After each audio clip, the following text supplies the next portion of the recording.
Ladies and gentlemen, it is showtime. Please enjoy the show.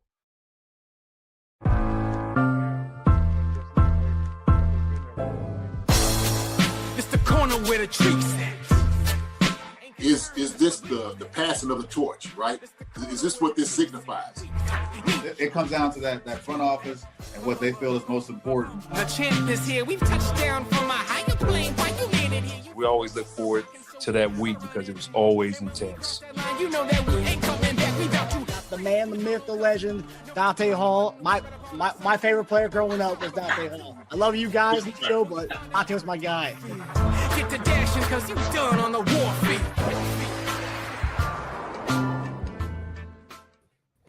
Hey there, everybody. Welcome back to another episode of Monday Morning Tight End. I am Marcus Dash, and right there is our guy, former Chiefs tight end, Jason Dunn. JD, how are you doing, brother? Hey, man, Marcus, I am doing fine.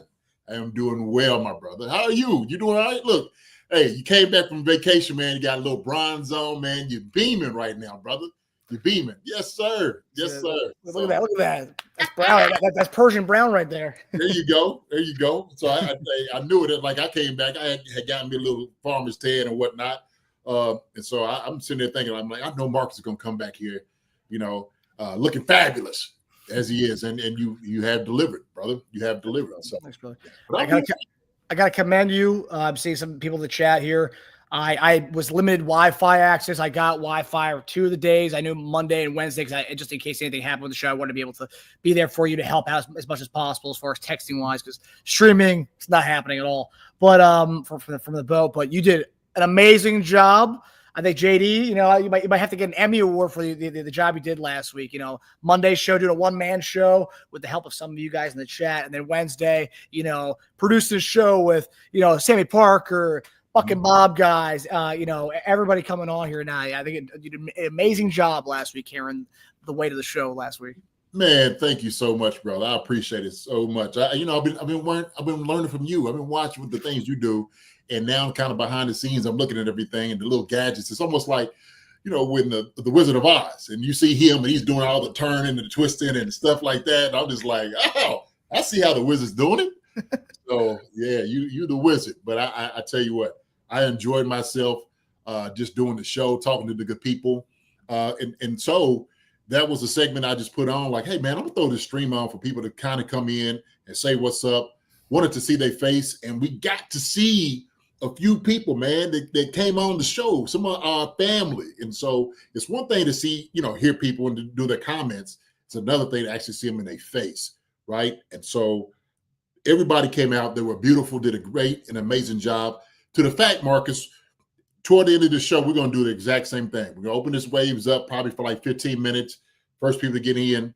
We're going to be talking about Chiefs. Bring it out. What's on your mind, whatever it is. You're sipping on a nice bourbon or, something that you like, libation, or you just want to talk Chiefs, man. It's all good. This is what we're here for. We're here for you all. But, of course, we're going to be talking about camp. But what I want to see, man, I see this thing is just absolutely just popping right now, and it's just – this chat and everybody in here, man. So I'm going to say what's up to everybody in here. So G-Pig, Gary Holland. Let me see who else we got in here. Andrea Chenault. Nathaniel Walker, Linda Hunter, Witchy Hall. Man, Sasha's in here. Man, Stanley Mooney is in the house. Jason Tarbox. Justin DeWay. What's going on, man? Will is here. Who else we got? Deshaun Hammonds. What up, my guy? What's up, Chiefs Concerns family? We here, brother. Good to see you. About time. What's going on? He said he's at work, lurking, listening. Hey, keep working, brother. And we're going to give you something good for your ears right here for the airways so you can get it. Laura Zingser is here. What's up, Laura? Good to see you. Greg Rose. What's going on, my brother? Greg was in here, and, he came and showed his face. Greg did a great job. I told him he had a koi pond, I think, in the back. And I said, man, it feels like we're on the back porch just having a conversation. And so I appreciated Greg coming in. DeMonte Green Beans came in and said what's up to us as well. Incredible time, man. Incredible time. Let me see who else we got in here. Joe E. is tonight special. Joe E. tonight is always special, brother. It is always special. I mean, that's the way we look at it, man. Anytime y'all come in here, we get together. It's always a special time. So Joe E. absolutely tonight is special. See who else we got here. Jay Kelsey, what's going down? Up and go, Chiefs. Yes, sir. Let's get it. Oh, yes, ma'am. Hippie Cypriot. How you doing, Hippie? Good to see you out here as well. Jumpman, Flight. What's going on, my guy? Or Flight, Jumpman Flight. Fellas, good evening. Jeremy Bloss is here. Howdy, folks. How you doing, Jeremy? Good to see you as well. So we got some new people, some new names in here. So, hey, welcome to the family. Come out here to come see us. Go ahead and play a little bit, talk a little bit of Chiefs, talk about Marcus's 10. We're going to have us a good time, man, tonight. Just seeing everybody. Gallo 83, what's going on? So what's happening? Ray 028, what's up, JD and Marcus? How you doing, my brother? Yeah, G-Big said DeMonte was great. He was talking about his hair. I said, man, he got a little party in, man. He looked fine. He looked fabulous. So, for me, listen, when you come out here, everybody, we all good. We all good. It doesn't matter how you look, whatever. Everybody's looking beautiful anyway. So we appreciate the engagement. So we want y'all, when we get to at that time, when we put in the stream, y'all come out and say what's up to us. Love to see you. If you're cooking something on the grill, having a little sip on something, hey, we're here to enjoy it just as well. So, yeah, we love talking to you all. Like we always say, you guys are family, and you guys are family. And I'll say, I was gone for 9 days, and I missed you guys. I was seeing some of the comments. I was like, oh man, I wish I could get in there and talk to you guys. But yeah, I'm glad. I'm glad you held down the fort. And I'm glad we're seeing some of your faces, and I love this new addition that JD added last week. And yeah, we're gonna have that thing all throughout the season and forever on the show now. So love it. Yeah. JD, so I want to give a shout out. So we talk about our community and our family. So as members of Chiefs Kingdom, when you ever see somebody wearing a Chiefs hat, Chiefs jersey, automatically you're going to be like, oh, okay, like I need to go talk to that person. And on the cruise ship, there was a guy from Blue Springs that he relocated to the Maryland area, but from Blue Springs originally. So we love our Blue Springs peeps. Wearing a Travis Kelce jersey, his daughter was wearing a little Chiefs shirt.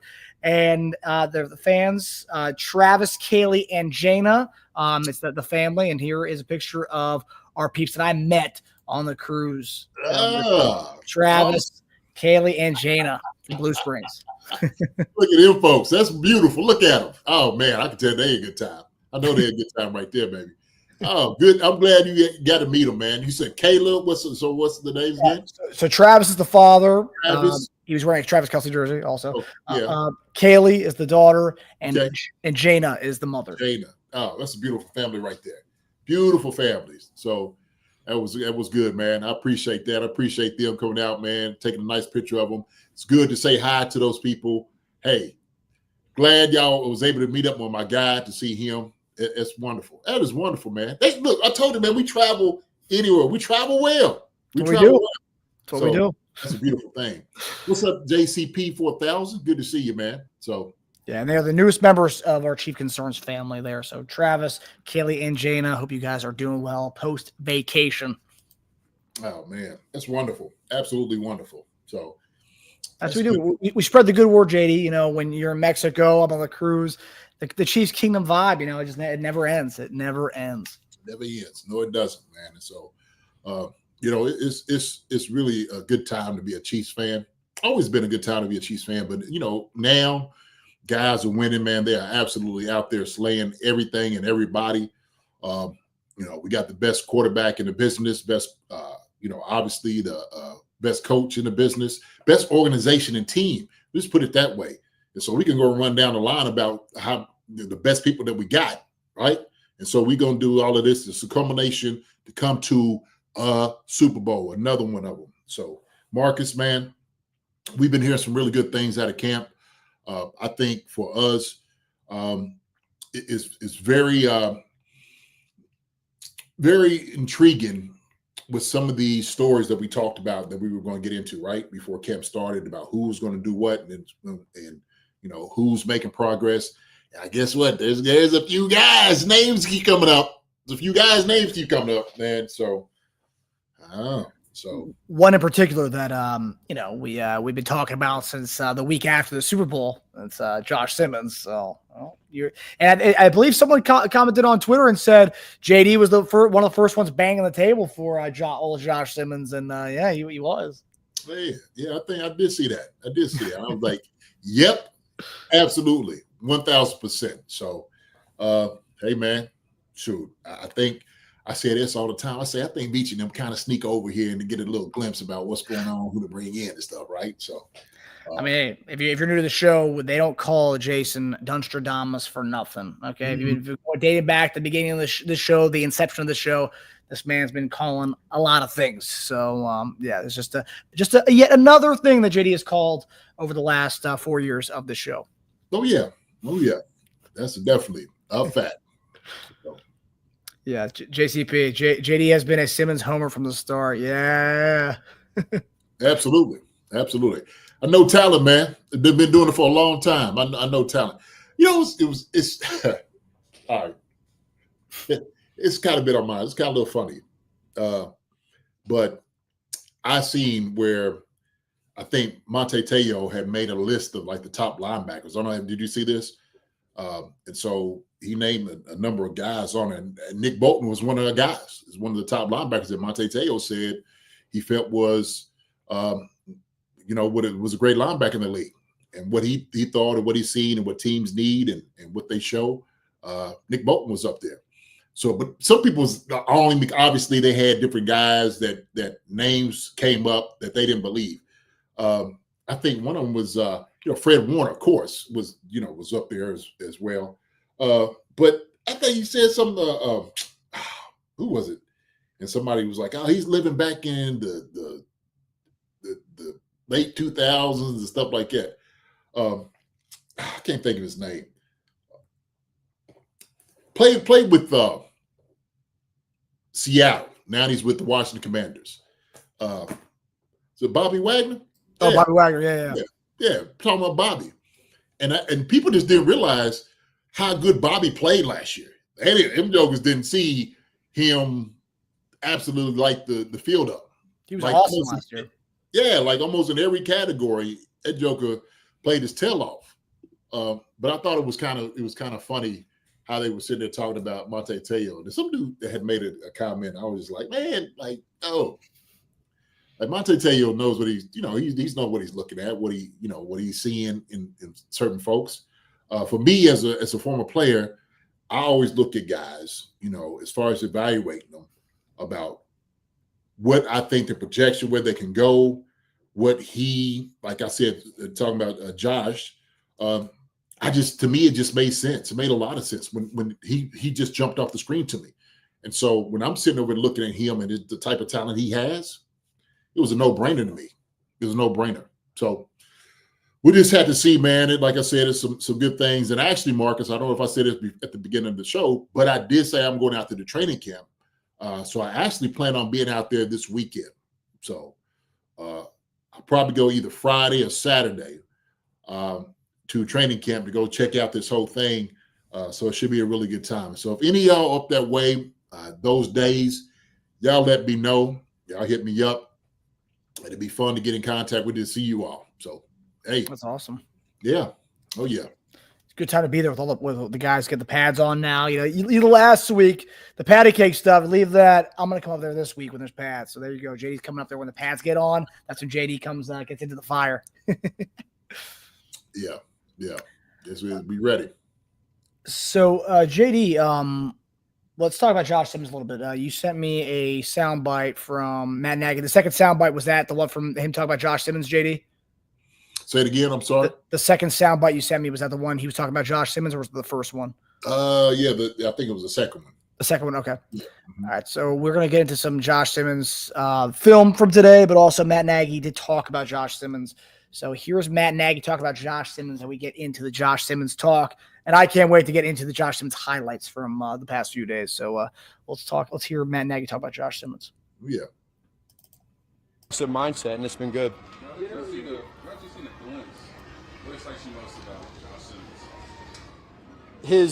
The glimpse of athleticism is rare. It's special. I like his mental right now, where he's at mentally. We all see what goes on out here in practice, but then we take it to walkthroughs inside. He's so laser focused and understanding from Coach Heck on maybe there's a mistake or a mental where his assignment wise he doesn't go to the right spot, so we repeat it and go through it. He cannot have enough of those. Physically, he's super talented. It's the mental side and it's the communication part with the left guard and the rest of the O-line. But I really like where he's at. He's a true pro right now, and this is just the beginning. So, Jay, before we get into the highlights, so you can kind of talk about what we're seeing from Josh Simmons, when you hear Matt Nagy talk about him from that standpoint, where it's not just obviously the play, it is what it is, right? That's the film; it speaks for itself. But like the mental aspect, and he's calling him he's a pro already, at the mouth of our offensive coordinator. What does that tell you about where Josh Simmons stands as of right now on July 28th? Well, I think it just tells me that, when he talks about his mental, I mean, it's vastly important, especially playing that position, to know what you're doing. And so what he's reiterating to everybody else, though, too, is like, hey, look, we know he's talented. We know physically he has all the gifts that you need to be successful in the league. This aspect of it is what he needs to really actually to corral, right? So it's just not the focus, but it's also to understanding the assignments on what he needs to do. It's about the communication with the guys around him for him to also be successful. So we have to think about now, we have Josh Simmons, who's a young guy, a rookie, but he also has a young guy beside him in Sumate, so Kingsley. So also, too, those two guys got to be on the same page with the communication. Now, Kingsley's been here, okay? Josh is still learning this part of it. And this thing is a process. It is. So it just reminds me, this guy is a rookie. It's going to take some time to get to where he needs to get to play in the NFL and play effectively. But all the gifts that he has, man, that's a great place to start, because those are the things that you really don't have to develop. He has that already, okay? He has a foundation for him to be successful. Now it's getting all the other stuff down, all the calls, the communication, the consistency, and all those different things to be successful. So, but for that, Nagy just nailed everything as far as like just letting them know, like, hey, man, the focus is what we need. For him to get the reps, that's what we want. When he makes a mistake, that's fine, because this thing's a process. And so with that, man, we just got to be patient with it. He's going to be fine. But I did say this, Marcus. I said this before he got here. I said, I think he will be one of the best guys to, kind of come in and play ball. He could be a generational talent, really, because he's got that already about him. What's crazy is like, and obviously I'm just going by him being the starting left tackle through the first 2 weeks of training camp so far. Like he's the one going out there with the ones, and that, like, I hope that continues, and I hope he's our guy for week 1, because right now it's trending in that direction. But for me, it's like we didn't think this was gonna happen. Yes, we thought there was a possibility that we could see Josh Simmons, but it was more like, all right, let's just kind of bank on the fact that he might be someone that will be next year and be a starting left tackle. And right out the gate, it looks like he's going to be our guy to start the season on 2025. And like when they do the redo of the draft, and of course we're just going by what we've seen in the first 2 weeks, but every year they always do the redo of the draft. He's going to be a guy, it's a top 5 guy. And everyone knew he was a top 5 talent. And the fact that now it's like, oh, he's starting right out the gate, and had this injury prognosis that we know now that they knew 3 months ago, 4 months ago. We wouldn't sniff Josh Simmons. We had to mortgage our future to try to trade up to get him. And we got him at 32. We traded back to get him. So it's just, the whole thing is just kind of wild. And we're blessed to have this guy. And from what we see from the highlights so far, I cannot wait till we actually get into game action, man. Yeah, well, the thing is, and we were patient with this, and so we didn't want to, tell our hand. We knew this is the guy that we wanted. And I said this before. I said, look, it's either for me, first round, Josh Simmons a bust, period. That was it, point blank. And so I'm glad those guys from the scouting department, Beach and all those guys knew exactly what it is that they wanted. They seen this guy. All he needed to pass was the medical, right? We seen this almost with Trey Smith. Trey Smith had to pass the medical. We got him in the 6th round. Now we have one of the best young guards, in the business. With Trey Smith, we just signed him to a major deal. But see, Josh Simmons, the same thing. They did the due diligence to see who this guy was, how he was going to be able to respond, what his progress has been as far as like with his knee. And now what they're seeing is, look, they're just being patient with this. And so I think with us getting him at 32, man, I do believe we got the steal of the draft, seriously, in the 1st round. So I guess we'll just have to wait and see, man. But my money's on that we did, seriously. Yeah, it's just to see him out there. I'm not knocking the past left tackles we've had in the Mahomes era, but like, There's a little bit of a difference, JD. Like just see, and that's obviously we're talking about a franchise, a kind of a bookend left tackle guy you can set and forget.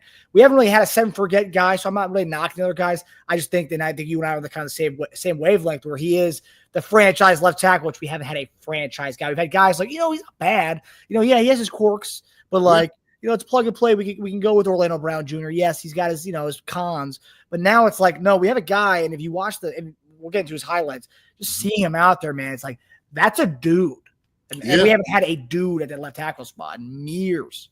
Yeah, I mean, and look, and like you said, this is not devaluing anybody else or disparagingly saying anything about other guys, but the only thing that Josh Simmons lacked was wanted to know if his knee was okay. That was it. That was it. No other question about him working hard, him being in shape, all those different things. It was none of that.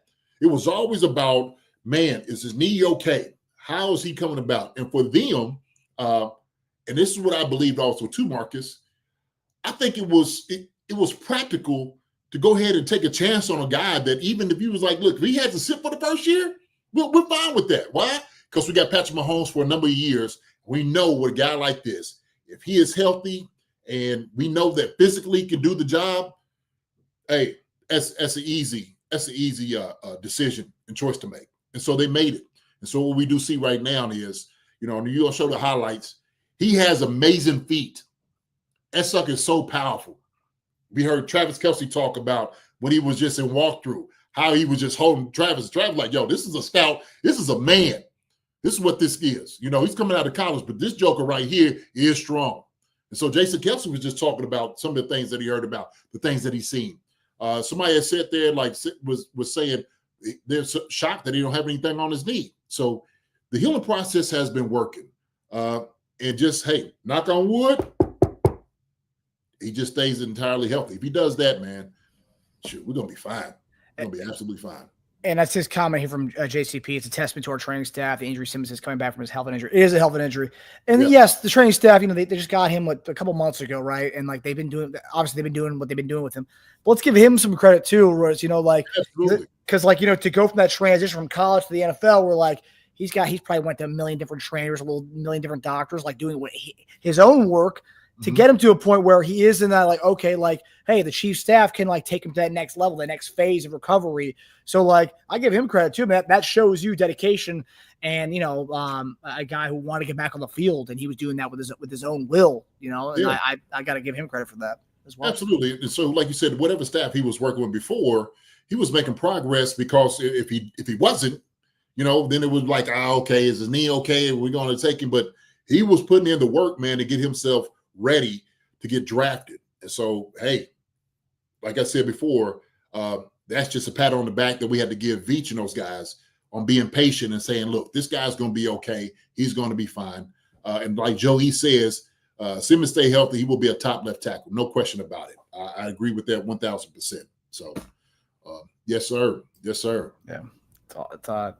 It's a beautiful thing. And so, JD, let's get to some offensive linemen today. And also, let's just celebrate the moment right now that we're going to have to talk about celebrating watching offensive line highlights, because like that's usually not something like people want to watch, but like everyone's like, oh man, you got to watch the Josh Simmons highlights, and it's like usually you want to see bombs and Xavier Worthy, or we'll get to that too. But the fact that we're leading the show with Josh Simmons highlights, hey, we love the trenches. We're going to celebrate the trenches. Hey Marcus, man, listen, we put our eggs in the basket for this guy, right? We did. So we this ought to lead the show. It ought to. So, and the thing is, he didn't disappoint. Everything I see, he didn't disappoint. So go ahead, man. Let's throw some videos on and stuff like that. I love seeing great the tackle play. So before we get Blazing that, Bobby, good to see you. Appreciate you, Blazing Bobby. There you go. I didn't know where the bell was last time. I was just like, ding, ding, ding, ding. So Blazing Bobby, there you go, brother. Appreciate it. Josh looks like He-Man and his footwork is unreal. I'm trying to temper expectations, but it's hard. Yeah, well, we're gonna go into this highlights right now. So bring those expectations, bring all of it, because we're gonna get into it. Mm-hmm. All right, here we go, JD. Here is Josh Simmons. So I started off with that, just him pre-practice doing his thing. Jeez.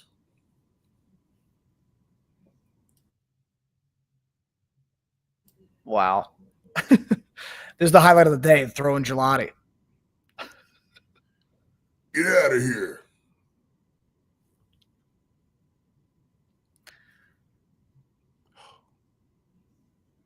That's stout, man.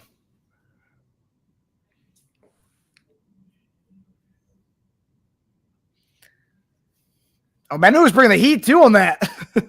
Yeah. Wow.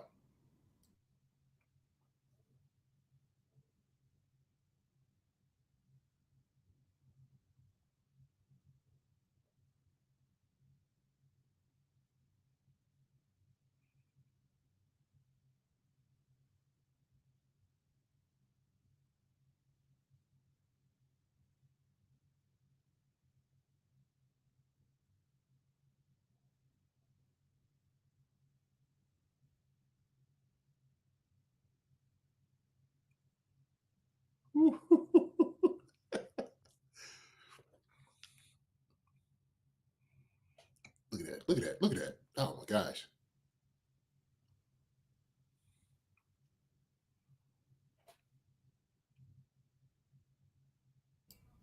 Yeah. Yeah, I had to put that back in there. I'll tell you what, man. So I'll speak about this a little bit. Can you rewind it somewhat? It's on a loop. So where Okay. do you want me to go to? So what we're saying here, what everybody, for a guy of his size and his height, for a guy myself being 6'6", it's hard not to when you back up. It's hard not to get high and get vertical when you're doing that. Okay, especially when somebody's running at you. The way he's able to sit his hips and stay as low as he is off of this, that's impressive. That's absolutely impressive. The quickness of his feet are going back there. Like there's no wasted movement whatsoever. Look at that. I mean, when I coach offensive tackles and offensive line, and I always told them, anytime that you're doing this pass set, your feet's got to be fast. It's like, okay, and you're doing that in the blocking, but also too in the pass set. You know, they tell you your foot shouldn't raise no more than almost half a foot off the ground. This right here, man, is just this is a natural ability. He's been taught well, but also too a lot of it is just where he's such an athlete. This is easy for him. He's able to sink his hips,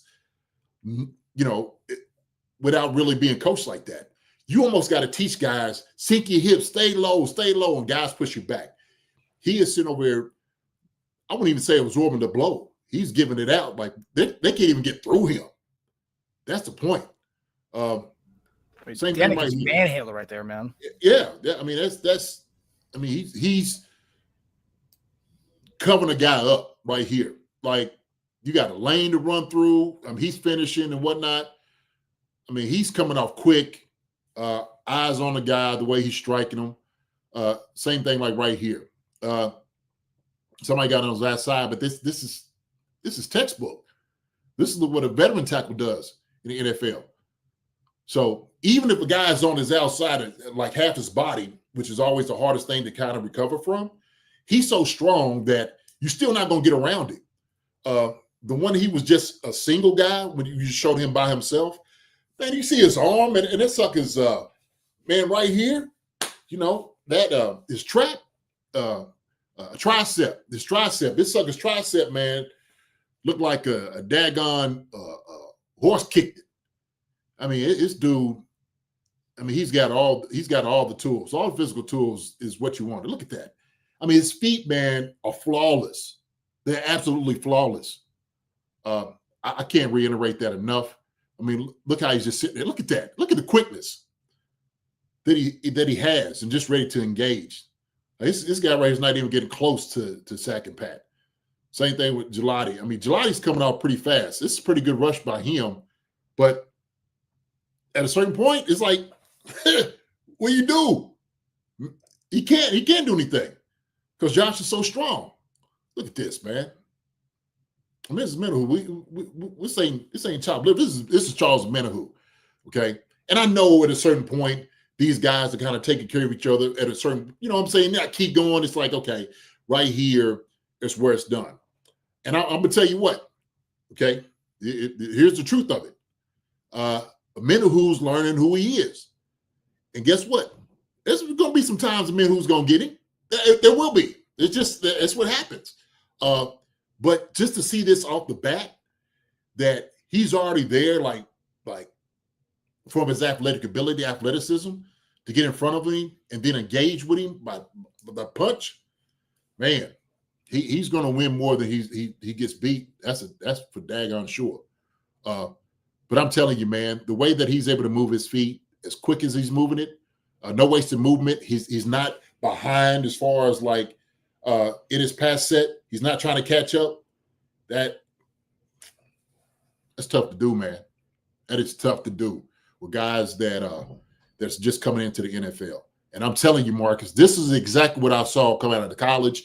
I didn't see anybody that had this type of ability from the tackles that came out. Now, I'm not taking anything from Will Campbell. Will Campbell was a hell of a tackle. I watched him, but I guarantee if you start showing Will Campbell in camp, I guarantee there's some times he's getting beat. There's just a struggle. Look at those hands. They're just ready. He's sitting down naturally. I want people to understand how hard that is. That's amazing. That is amazing to see. It really is. Of all the clips, like what's probably the one that stands out the most to you, that kind of shows you the most of his talent? Because I know everyone's talking about the Gelati play because he just tosses them. But of all the ones you see, which is the one that kind of like says like so much about his play to you? I don't think you could just name one. It's just a culmination of it, because that's what you do is, like Nagy was sitting there saying, you evaluate these guys when in film study after everything is over, all said and done. So this is just clips. We don't know how he looked for the rest of the practice. I'll get there and evaluate it even more to see, like, okay, is it always consistent? But right here, like you see, this is a great one right there. That right there, because he was able to stay square with this guy the entire time. When he engaged, there's only time he needed to turn. And this is right here. Look at that. Look at that arm. The coach is like, dang, God, that's good. But he's just working with him. This is natural. His feet, inside that he's kicking back, he's not over, stepping. That's another thing that you can do at tackle when you're doing pass protection. Is overstepping and stepping up underneath yourself. His left foot can step underneath himself. There's none of that, man. He's smooth as butter. This is what it looks like. Pono Kawhi says, Jason, he says, are there certain drills, or concepts Josh needs to be steadfast at to avoid injuries? Pono, as linemen, you're always taught, anytime that you're engaged with guys, always move your feet, especially when you're blocking guys. That I would tell him, hey, man, watch guys around your legs. And so never get stiff-legged at any point when you're blocking. That's what he has to watch, because guys fall over and stuff like that when you're pushing and when you're throwing guys. That's another. So he's throwing, Gelati, but if somebody's throwing somebody into him, like let's say Kingsley's beating somebody, he throws somebody, he could throw him into that knee. So you just got to watch, especially like in here. See this right there? You see how Drew and him are. That's a good right there. King Suma's doing. That's a good job by him too. There were two big jokers right there on that side, man. I tell you what, hey, that left side is gonna be something, Marcus. They're gonna be a problem. They may be young and inexperienced, but man, they are big dudes. They are big dudes. I'm telling you, that's what you needed. You needed some bullies out there. So Trey, Creed, Kingsley, Simmons, and then now we see Jalen Moore and what's the name just got back? Jawan too. We got some bullies on the offensive line. Look at that. Look, Pacheco's running over there, and Pacheco's in the way. He's like, let me get out of the way of these elephants over here. He ain't want none of that. He don't want, look, he'll get hurt trying to mess with him. So he's just out there for support. But that's a good move, man, for him. I want to see Gelati get better. For me, man, this is textbook. That's hard, man. I'm telling you, for a guy that young to keep his weight down, center of gravity that low. You usually see guys get up high. Look at that. He stays low the whole time. And I seen this. This was one I seen when he was at Ohio State, Marcus. It's the same thing. I'm like, this dude's, his level is always staying low. That's where you produce power. A joker like that, 6'5", 6'6", that's tough to do. Believe me, I did plenty of pass protection. Plenty with the best. And so these guys going to work it. These guys going to work. And I'm glad he's going against Menahu and Gelati and those guys because they're going to give him everything that he needs to get ready. So you got to appreciate that too. So, yeah, and it works both ways, right? Like he's helping them get ready because, I mean, from what we've seen already, he's already a stout left tackle. He's helping them get ready, and then also on the other end, it's helping him see, different types of DNs and edge rushers to go against. Mm-hmm. Yeah, definitely. Pono said, Andy and Nagy need to avoid plays around Josh where guys can fall onto his legs. I mean, this is football. You ain't going to be able to avoid it. It's just going to happen sometimes. He just needs to know that he needs to keep his feet and legs moving and stay bent. He understands that. He knows. He's been playing ball long enough, man. It didn't happen plenty of times. So. Yeah. And another thing, too, I think I saw someone comment on it based on some of the left tackles we've had over the last few years. Yeah. He's well proportioned. I mean, like he doesn't have. We made jokes in the past, but some of the guys, being candy apples with stick legs. I mean, he doesn't have. I mean, he's well built top to bottom, and like that's something that stands out just based on some of the other body types we've had at the left tackle spot, and that really stands out in these clips with him and Pads and on this. Oh yeah. Stan Lou said, "Watch some fast feet turn." Yeah, man. The fast feet is what you need. The thing is. It seems like it's natural. He's gotten it down pat, and it's not like his feet up high. That's another thing too. Like as low as your feet can be, and churn. That's what you want to be able to do because it's easy to redirect and do all those different things, move to different positions to block guys. That's amazing, man. So Gary Holland says, "Hey JD, is Josh Simmons like Willie Roaf?" Hey man, listen. Roaf is if you watch Roaf play, Roaf had his athleticism, no question about it. He was a big dude that was scary good with his feet. Same thing, quiet and whatnot. Josh, he has that similarity to him. He does. And it's the athleticism that you see from a big guy like that is so rare. This is a rare talent that I'm telling you folks from a guy like this. Now, I know my brother sit there and said he wanted to temper expectations, but you can be glad on seeing what you see, right? You just be, hey man, be happy with it. Be happy with what you had to deal with. This is a beautiful thing, man, to watch. JP said Willie Roaf, big shoes to fill. Yeah, he ain't trying to fill the shoes. We want Josh Simmons to be Josh Simmons. Willie Roaf is a Hall of Famer for a reason. He was one of the best in the business ever. And I said, man, if we got Simmons to ever get to that point, shoot, have him. It is interesting though, because like when you look at Josh Simmons, you like think, oh no, he's like so much like more slighter than Roaf. And maybe the pads was bigger because Roaf looked enormous, but they're the same height, and Roaf only weighed 9 more pounds than Josh Simmons, 320 to 311. So I mean, like they're very similar, but like Roaf to me just looks like a giant compared to Josh Simmons. You think just because the way the pads were, JD? I mean, you could say that, man. But I mean, Roaf was a big guy. Huge. I mean, when he would spread out, you could tell that the whole side over there was like, you ain't getting past that. You're not. So Roaf, man, he just monster, absolute monster. That's what's so scary about it, because Roaf, with his weight, man, was so fast. He was so big. He could get out and run with anybody and get up to the second level. Those are the attributes I see in Josh. I do. So we could temper that as far as like being say Willie Roaf. We don't want we just want him to be starting left tackle. And this right here absolutely is encouraging. Yeah, would love to get Willie on the show to talk about this. Not talk about the comparison because that's ridiculous, but talk about what he's seen from Josh Simmons so far. Oh yeah, it looked good. It looked good right there. So, so notice Josh puts his head down instead of his head looking up at the sky like all of the guys in the past several years. No guys look up at the sky. I think he keeps his head down. It keeps him low for sure. But I like you just immediately for bigger guys, JCP 4000. It's just a natural tendency to rise up, especially when you running backwards. And especially when you got somebody coming forward, that's hard because you don't know. So you almost had to catch a guy. But that right there, man, that's good stuff right there. Look at that! Look at that space! Look at that space right there. That last one.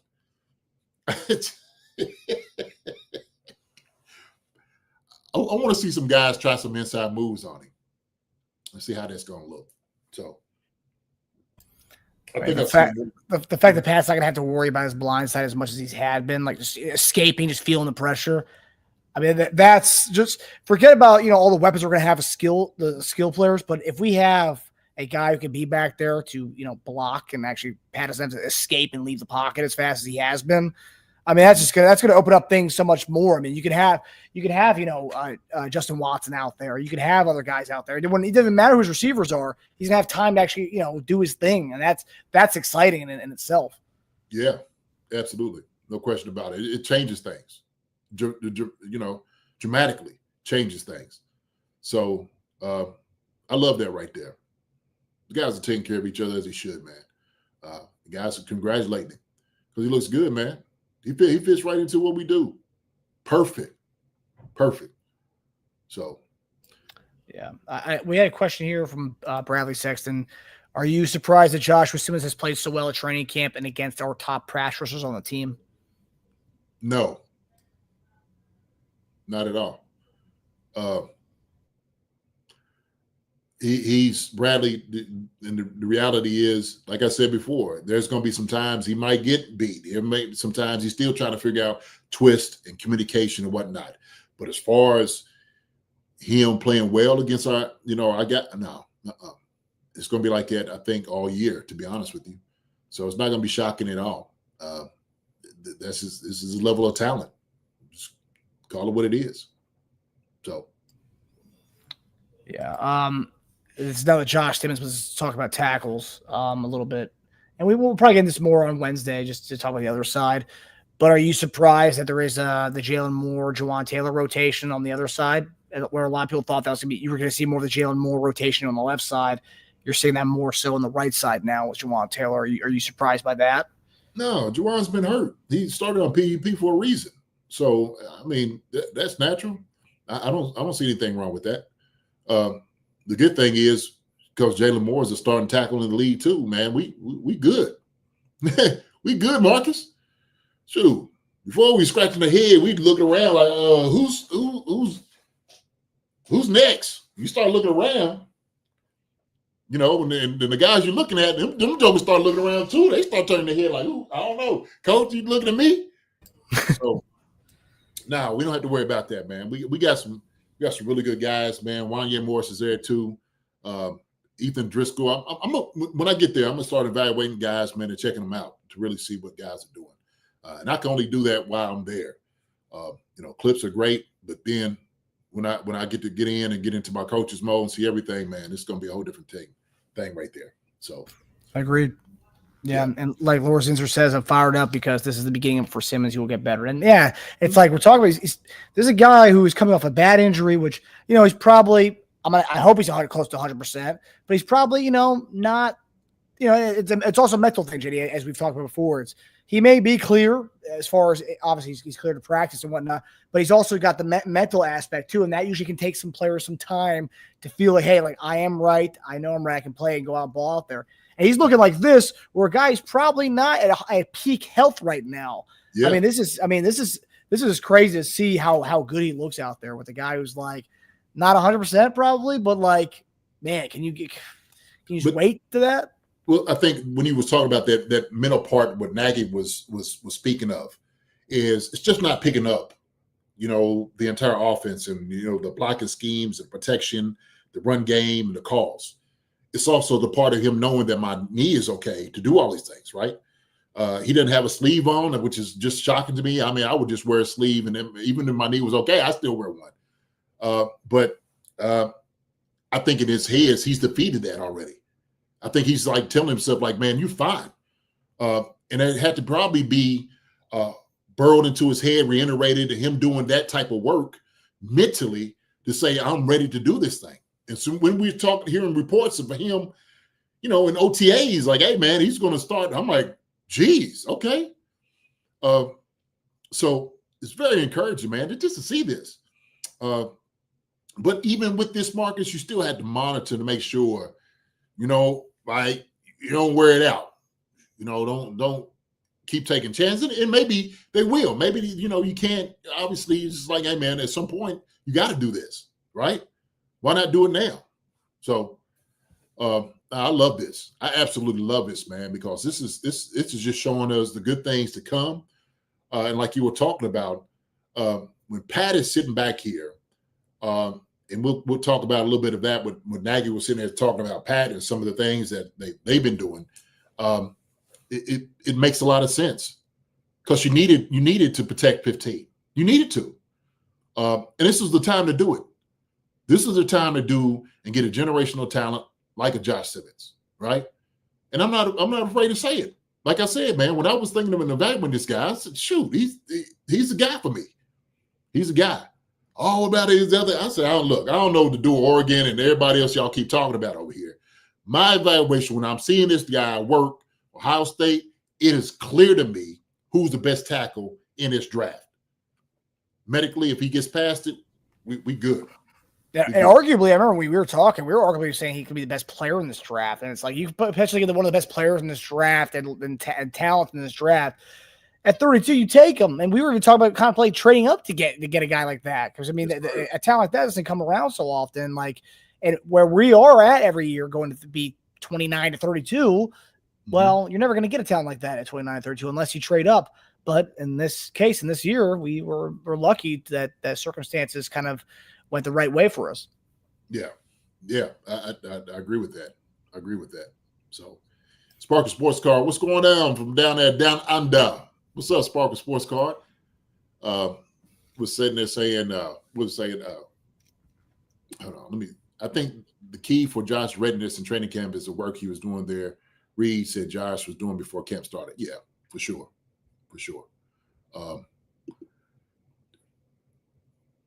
When you know you're being evaluated for one of the top guys, and the only question is your medical, he knew he had to throw all that into that. Throw all your focus and your effort and power into getting ready. That was it, Marcus. He just needed to get himself ready. He needed to get his knee to the place where he's sitting there saying, I don't want teams to pass on me because I'm not ready. And he slayed every bit of that. He did. So, yeah, brother. Yes, sir. We got 71. We got a good one in 71, man. And I can't wait to see this continue. And I hope we can see highlights like this every day. And every day we do see this, we will talk about it on the show because let's celebrate finding our left tackle that we've been wanting so badly. Hey, man, you made the evaluation. I'm seeing people just coming late to the party. I was there. I was on it. I was just like, hey, man, this is easy for me. Sure. And he's showing everything like that I saw in college, every single thing, man. Like, for a guy to stay that low, golly, and drop your hips, stay like that too. It's rarity. It's nuts. So now we're gonna get to the skills side of things. So JD mentioned what Matt Nagy talked about what they've been working out with Patrick Mahomes. Then we also got word from Chase Daniels, who also talks about what he's noticing from Pat's delivery and his drops. So we'll talk about that on the other side of this. Hasn't happened with any of us, and with Pat, we've gone back to a lot of the foundational stuff, whether it's mechanics, footwork, timing, progression, almost to like when he was a rookie again, and he embraces that. He wants that. So it's important for us to stick to that, but then also continue to never take away what he does so great, and I think you see it out here and what he's doing in camp so far. It's been really good. I know you always talk about footwork with Patrick. How much of that is footwork connected to his pinpoint accuracy? Yeah, whether it's opening up his shoulders, whether his feet are too close together, the rhythm and timing. Like the other part of this too that we talked about in OTAs is making sure that the wide receivers, make sure you get your depth. If you're a quarterback back there and you're dropping back and you're not ready to throw and they're breaking the route down too short, you feel like you're late, but it's not your fault. Or if then Pat starts to train his body to where his feet don't match the route, then you're off kilter. I feel like we got there too much last year, and that's what we're really trying to lock in on this year is get back to basics. Trust each other, right? Us as coaches trust the players trust the coaches, vice versa. We got great players in this room, and I think we as coaches have taken it personally to make sure that we have this aggressive mindset. 2-3, Mahomes is launching down the field. This is to Xavier Worthy. Xavier Worthy, 4.2, fastest guy ever to run the combine. Okay, I like this because, first of all, this is the first day of camp. It shows Mahomes, watch how fast his drop is being sped up. Watch his eyes. His eyes are right down the field. As soon as he hits step number 3. 1, 2, 3. Ball's gone. This is the subtle differences that make him the best in the world at what he does. They did not throw the ball deep last year. I truly believe that they are going to throw the ball deep this year. Look at this. Look. They have the speed. Rashee Rice, Xavier Worthy, Hollywood Brown. This is a good sight to see. And then another thing too, this was what we saw earlier, but I just wanted to focus in on Mahomes' little sidearm right here. Let's see. Look at that. He's got the tongue out like Michael Jordan, just a little bit of a flick of the wrist. And look, these Chiefs, man, like they got a sour taste in their mouth. I really believe that. I think that they're going to be back in the Super Bowl. I don't know if they're going to win the Super Bowl, but they're just too good to be stopped. So JD, we hear what Chase Daniels said about his breakdown of what Pat was seeing out there from Pat's delivery, and see what Matt Nagy has to say about what they've been working on throughout the offseason. What do you make of what you're hearing? Well, I think Nagy pretty much said it probably best in this, is that they're going back to the fundamentals. And, you know, when you do those things, and then it ties into what Chase was saying too, is the timing, you know, the steps, you know, turning of the shoulder, like all those things have to work together. And so if you get into that place with not just yourself, but also to the wide receivers, then it changes as far as like the trust that you have. And so when Nagy was sitting there talking about wide receivers running the routes the right way, being at the right depth, Pat making sure that he is locked in to doing everything, the technique-wise, all that the same. And it is back to basics. And I had to say this, Marcus, I think all of that plays into also, too, that Pat might have lost a little bit of those things because he was running around. He was getting some of that pressure. Look at this.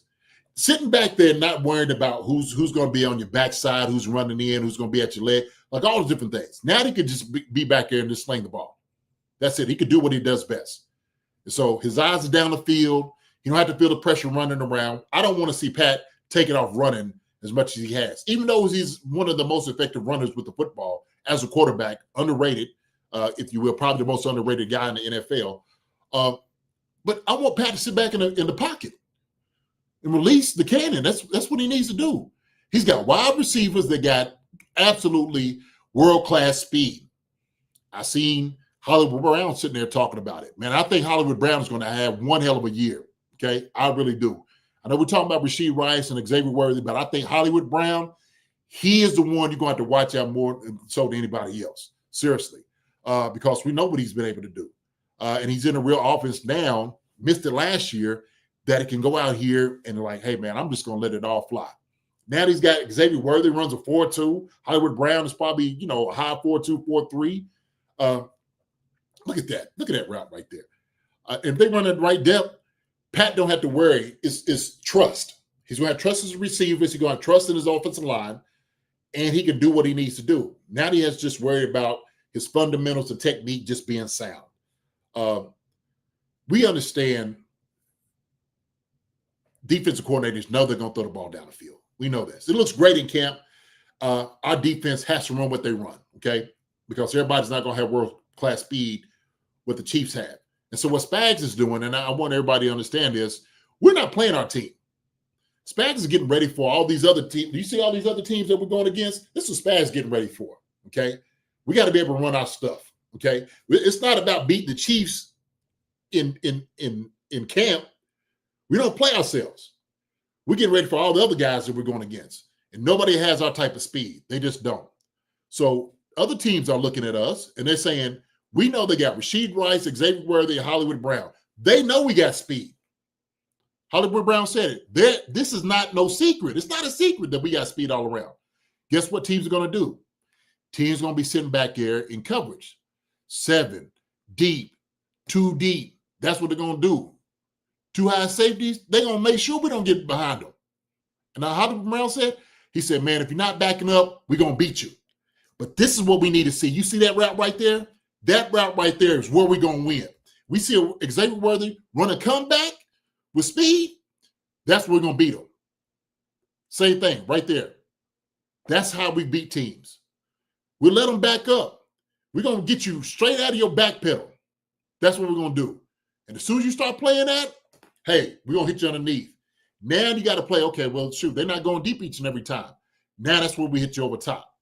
So it's a cat and mouse game. That's the way it's got to be, okay? This is chess that we're playing. We understand teams, the defense coordinator, all playing us. They're going to be going out there game planning to stop us. So we got to be great, like you said, Nikko Remigio, short and medium yardage, sleeping spots. But also Travis, Jalen Royals, Juju Smith-Schuster, he's been having one hell of a camp. They were sitting there talking about him. Matt Nagy, he was giving him all the type of praise about Juju and what he's been given and helping these young guys. So when I hear these things happen, we need to understand that teams know we got speed. They know we're not going to look. You see Trim McDuffie thing, he's going deep. This is a hell of a route on an all-pro right here. So we keep hitting them like this, man, it's going to be game over. They're not going to be able to do anything against us. So I have noticed a lot of the highlights and stuff. I know it's limited but some of the highlights I've seen, I'm curious when you go out there what you see. A lot of comebacks on the side. I wonder if are those like fade comeback options for the receiver, just based on how the DB's playing them. I don't think it's you can do it. I'm sure they're probably calling it, but if not, this is probably just a called comeback. That's what it looks like. This is called. But they say, man, if you get over top, then you come back down at a certain point. The problem with that is if you have a comeback route and it's optional, the quarterback's got to throw on timing. That's the problem, okay? So you can't pull the quarterback because Pat might think you're going deep, and he's like, man, he's right there beside you, leaving. If not, you got to come back. But there's got to be, obviously, design plays where it's comeback. It's on the wide receiver to make sure that play works, that comeback works, okay? And you can't keep running options on guys out there, man, because that'll go the other way. It will. So some of these comebacks, man, for sure is, a back shoulder throw. Pat might see it. He's like, man, get your eyes around. And you could tell. You'll see when the wide receivers get his eyes around, he knows it might be a back shoulder throw. But this is definitely a comeback on this. So that's how they had to do offensively, man. So I'm gonna put it on Nagy, and Andy and those guys get it right to put those guys in the right position to make these plays.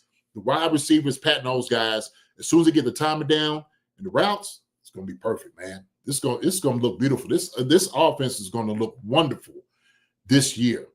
I can't wait to see it. I can't. Somebody asked me when I'm going up to camp, so I'll be up at camp Friday and Saturday this week to come and check these guys out, man. And I tell you what, I can't wait to see it. I cannot wait to see it and evaluate everybody out there, see how everything's going to look. Everything looks good right now just for what they have. And also, too, one-on-ones, you better win. If you don't win on one-on-ones, man, daggone. So true. Yeah. Well, it's just our first topic, we talk about Josh Simmons, then you add in what we're seeing from the passing game and hopefully the running game as well. Because I don't know what's saying on many clips of the running game, but when you get up there, I'm curious what you see from the run game. But like putting these two together, I mean, this should be like kind of reminiscent of the first few years of the Mahomes era, where it was kind of like fireworks show. Where the last few years, not so much. I mean, you have the left tackle, and then you're putting together this kind of going back to the basics, and you have the speed of all the guys we have. It's nice to see, and it's very exciting to even like think about what could the possibilities can be from the offense here. What Chase Daniels talked about, how he's seeing the quicker drop back to try to make sure that he is kind of getting locked on with Xavier Worthy. And I think that's all, obviously not having a 4.28 guy like 4.2, whatever his 40 was. It was also year one for Xavier Worthy, right? So he's kind of getting used to the NFL speed. He's kind of getting used to his new quarterback. I mean, it's a lot of nuances they both have to kind of learn with each other. They have 1 year in with each other. Now it's year two, where familiarity grows when you have multiple years under their belt. 1,000%. And then I seen Xavier Worthy get up and he talked about the game is slowing down for him. That's a great place to be, especially for a wide receiver. And so when he goes out there, Nagy was speaking about this too, is when he comes out of the huddle, he's reading the defense. When you come and you break, you're looking at what they're going to get into, with defensively what they can be.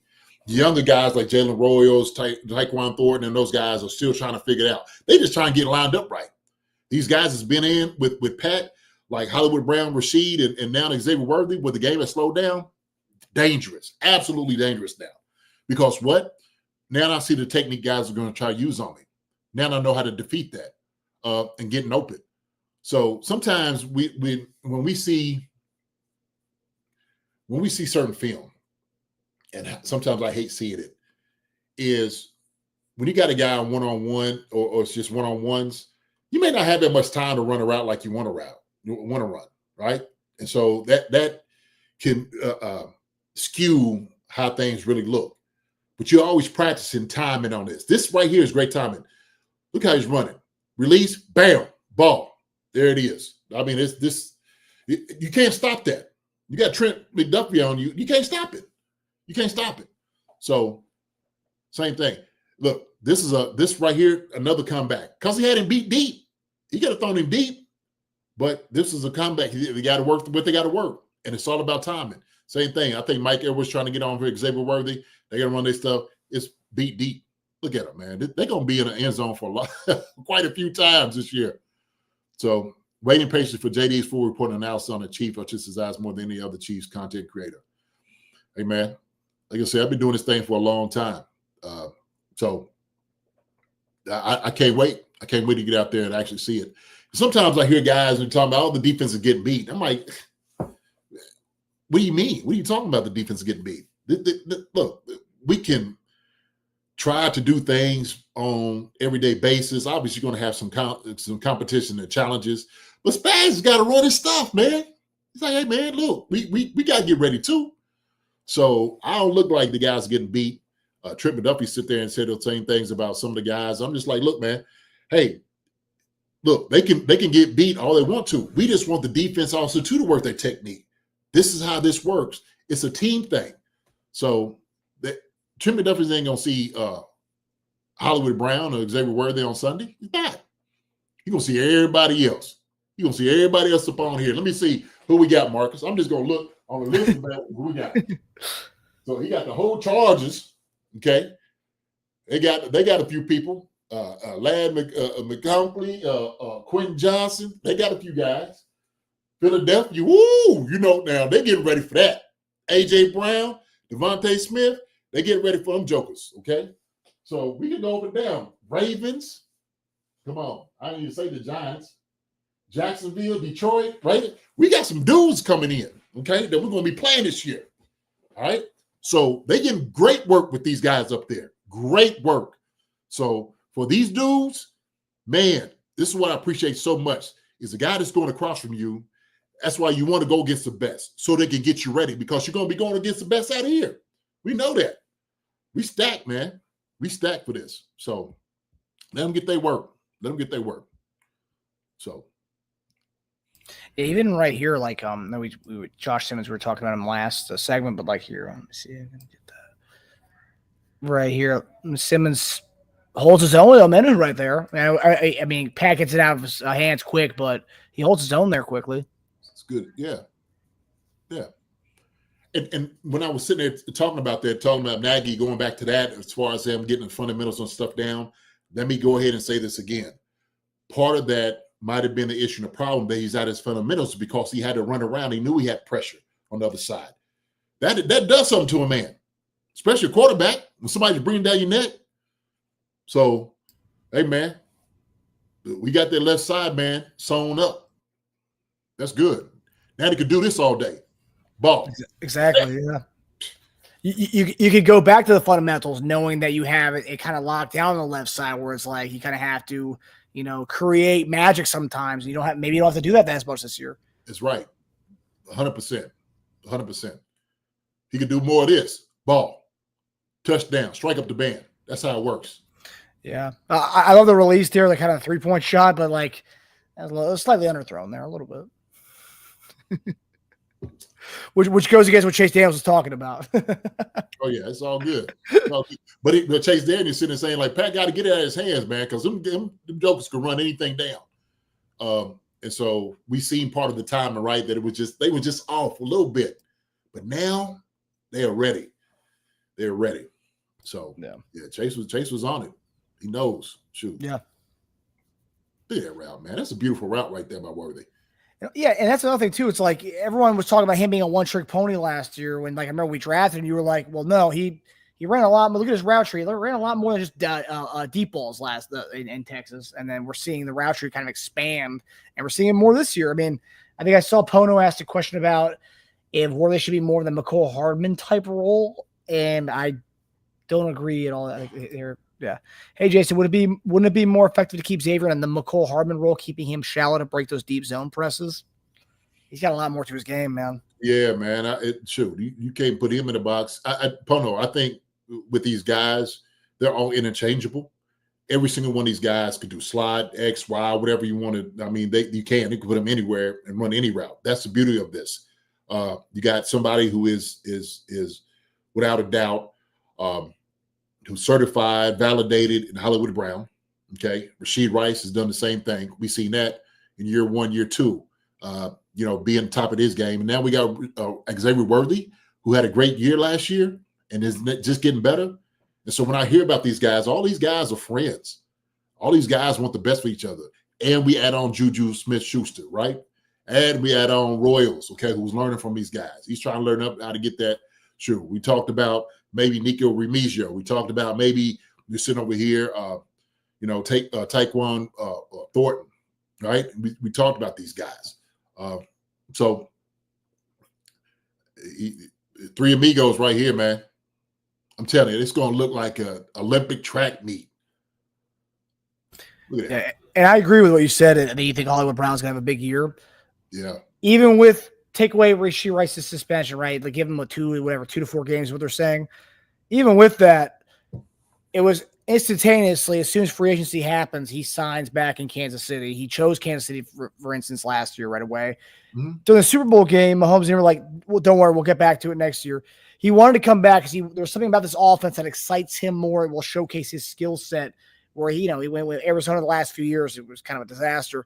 He can actually showcase his skill set, and a year into this program or a year into this team, he was injured last year, but he came back for the playoffs.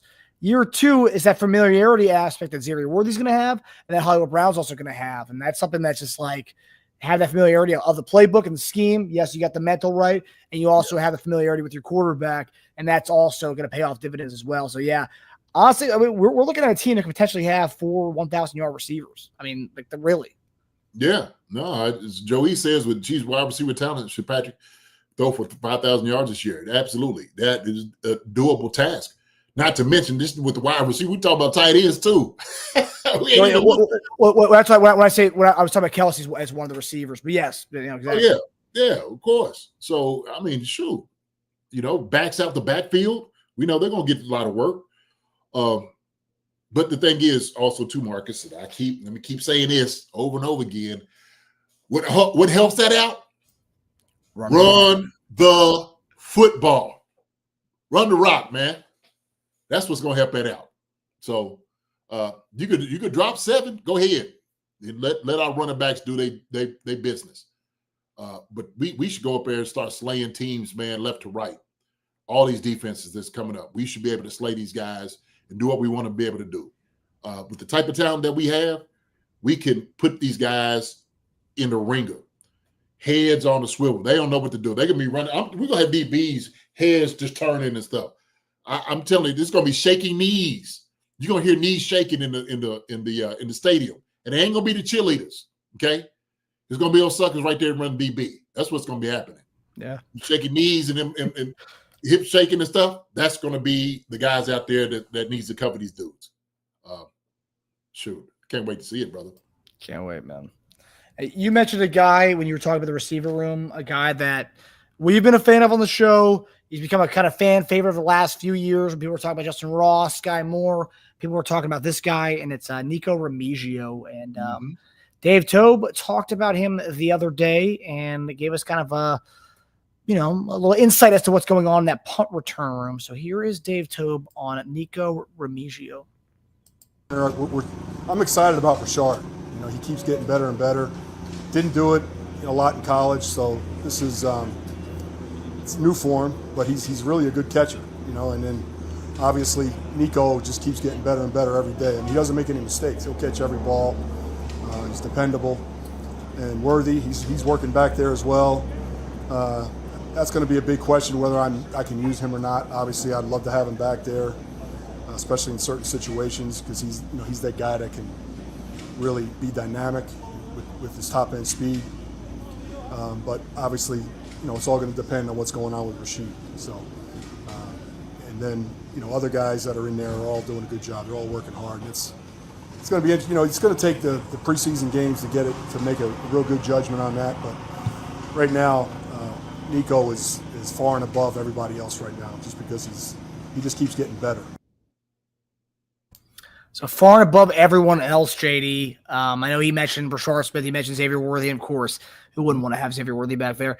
But talk about Nikko Remigio. I mean, like when you say he's far and above everybody else, forget the fact that he was that guy last year for us, second half of the season. But he even mentions on top of that is that he's getting better every day. Also on top of already kind of showcasing what he can be as that talent back there as a return man.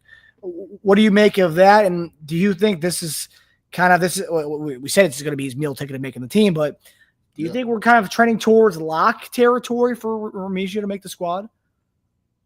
Man, it's too soon to tell. I'll say that, but I do believe. Okay, where's my list at? Oh, so I didn't send it to you, but I already have my roster.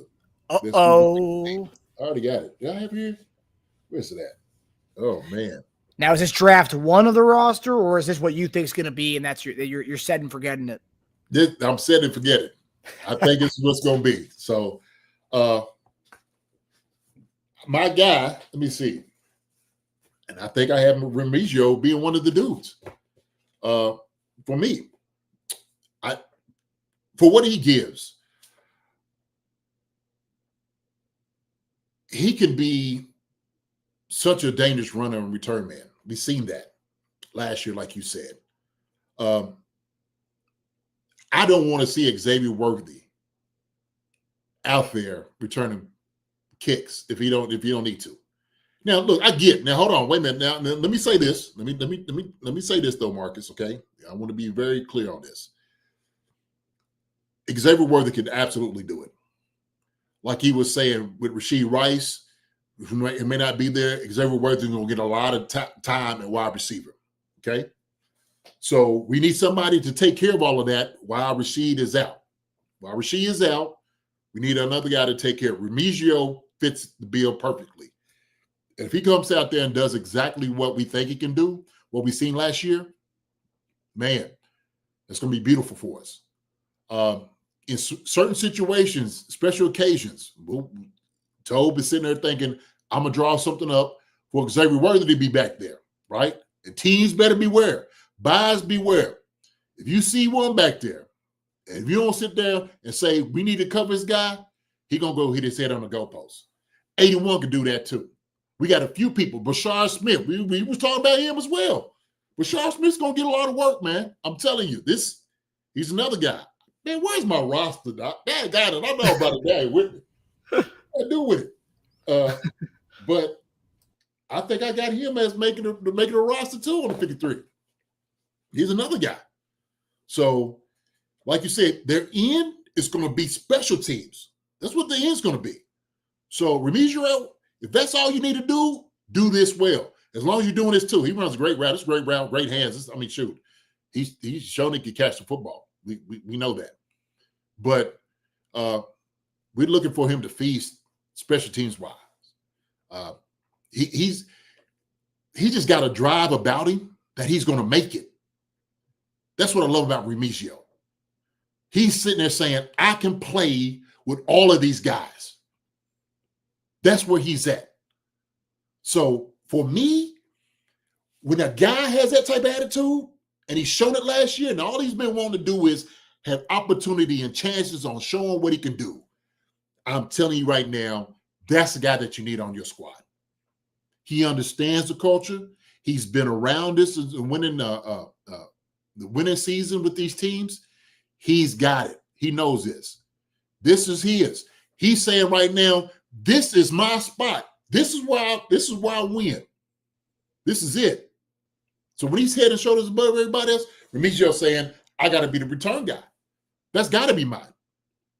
I know everybody else is showing up trying to do all of it. Remigio said, no, I got it. This is me, coach. This is me.